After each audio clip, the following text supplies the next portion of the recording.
Hai sobat semuanya, welcome to Aktual dan Kreatif, channel untuk kita semua yang mau produktif, kreatif, lebih mengenal Indonesia dan dunia. Yuk, kita song-song masa depan yang sukses. Jangan lupa like, share, dan subscribe ya. Assalamualaikum warahmatullahi wabarakatuh.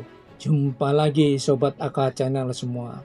Yuk, kita bicara lagi tentang mantan Presiden ke-7 Joko Widodo. Sampai saat ini, perkara dugaan ijazah palsu yang digunakan oleh Joko Widodo untuk mengikuti atau memperebutkan jabatan-jabatan publik, yakni sebagai Wali Kota Solo atau Surakarta, Gubernur DKI Jakarta, dan pemilihan presiden dari tahun 2014 sampai dengan tahun 2019 dan Pilpres pada tahun 2019 untuk masa jabatan sampai dengan 2024.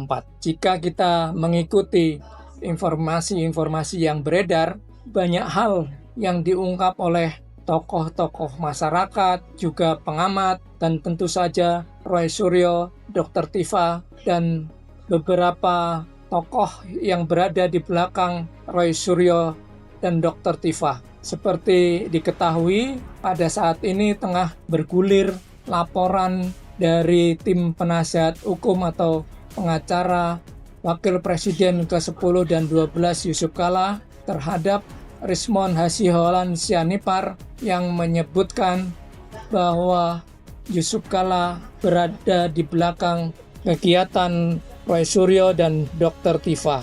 Kasus tersebut sekarang tentu saja dalam proses penelitian di Bareskrim Mabes Polri.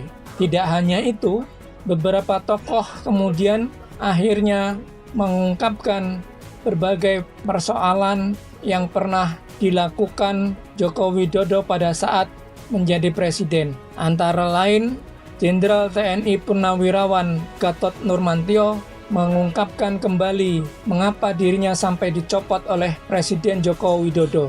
Pencopotan tersebut berkaitan dengan kebijakan Jenderal Gatot Nurmantio yang menghidupkan lagi pemutaran film G30 PKI oleh Kodim, oleh Korem, dan juga Kodam pada saat peringatan G30 PKI tanggal 30 September dan Hari Kesaktian Pancasila pada tanggal 1 Oktober. Sobat AK Channel semua, tokoh-tokoh lain yang berbicara adalah Jumhur Hidayat. Pada saat itu belum dilantik sebagai Menteri Lingkungan Hidup oleh Presiden Prabowo Subianto. Dalam podcast bersama Abraham Samad, Jumhur Hidayat mengungkapkan semasa Jokowi menjadi presiden mengeluarkan kebijakan pengelolaan perkebunan kelapa sawit sampai dengan 60 tahun. Selain itu, pada masa Joko Widodo lah munculnya oligarki baru yang menguasai begitu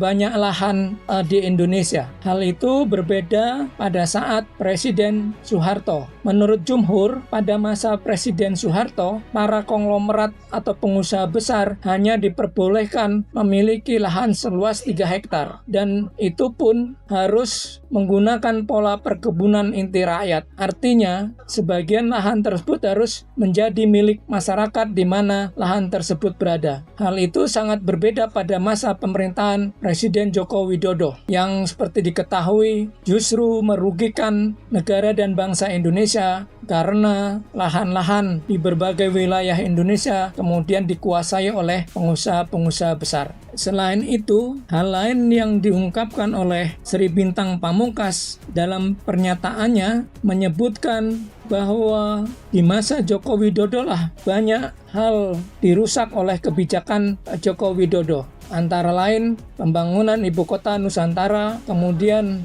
kereta cepat Wush. Nah, Sobat AK Channel semua, berkaitan dengan IKN, beberapa waktu yang lalu saya melihat di tayangan YouTube seorang YouTuber mengunjungi IKN. Pada saat itu ditampilkanlah video mengenai lahan-lahan di IKN. Ditampakkan ada lahan yang akan digunakan oleh UNESA, Universitas Negeri Surabaya, kemudian lahan akan digunakan oleh bank-bank BUMN seperti Bank Mandiri, BTN, Bank BRI, Bank BNI, bahkan Bank BCA. Terlihat kompleks bisnis tersebut hanya berupa papan nama sederhana yang menunjukkan di mana masing-masing bank tersebut akan berdiri. Selain itu ada pula lahan yang akan digunakan oleh Yayasan Al-Azhar dan juga Universitas Gunadarma. Tapi sekali lagi lahan tersebut masih kosong melompong. Bisa dibayangkan mungkinkah perbankan dan universitas atau lembaga pendidikan yang sudah memiliki coupling lahan di IKN akan membangun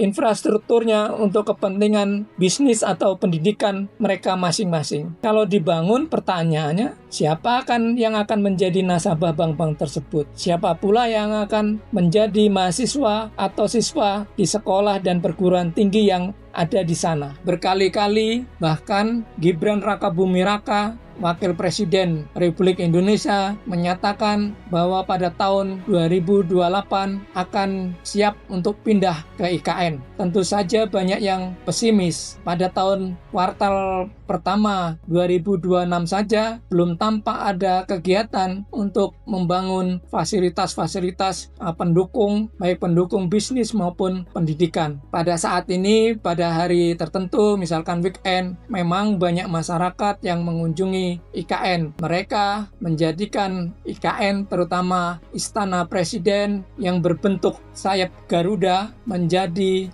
salah satu favorit untuk mengambil foto, mengambil video, dan kemudian di-upload ke media sosial masing-masing. Bahkan beberapa waktu yang lalu, Gibran Rakabuming juga mengirim beberapa mahasiswa untuk melihat-lihat IKN.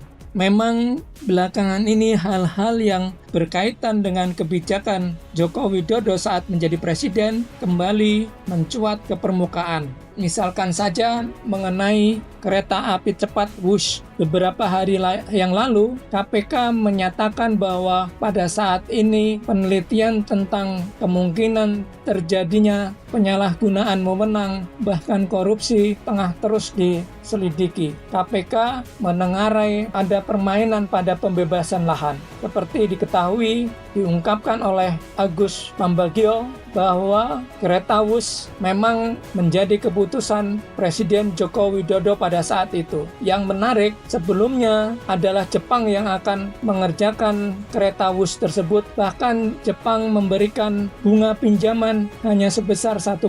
Tapi Joko Widodo serta-merta mengalihkan pembangunan kereta Wush ke Cina, bahkan dengan bunga yang lebih tinggi sekitar 2%. Selain itu, biaya pembuatan kereta Wush juga meningkat 100%. Sampai saat ini, kereta Wush masih merugi, bahkan harus ditanggung oleh PT Kereta Api Indonesia. Kerugian Wush mencapai 1,3 triliun setiap tahunnya. Alih-alih mendapatkan untung, kemudian Joko Widodo menyampaikan bahwa kerugian tersebut wajar terjadi karena kereta Wush memiliki dampak ekonomi yang cukup besar untuk masyarakat. Tapi para pengamat ekonomi tentu saja membantah. Untuk kepentingan siapa kereta Wush diadakan? Karena kereta Wush itu tidak berhenti pada stasiun-stasiun kecil yang dapat menghidupkan perekonomian masyarakat di sekitar stasiun. Selain itu, sesungguhnya transportasi Jakarta-Bandung atau Bandung-Jakarta itu sudah sangat lengkap. Antara lain adanya jalan tol dan juga ada kereta yang menghubungkan Jakarta-Bandung melalui stasiun Gambir. Nah, Sobat AK Channel semua, tampaknya mantan Presiden ke-7 Joko Widodo akan masih terus mendapat serangan yang tidak lain adalah membuka hal-hal selama kebijakannya menjadi presiden. Kita tunggu bagaimana penyelesaian hukum kasus-kasus yang disebut-sebut melibatkan Joko Widodo pada saat menjadi presiden. Semoga review kali ini menjadi bahan pengetahuan kita semua. Sekian, wassalamualaikum warahmatullahi wabarakatuh.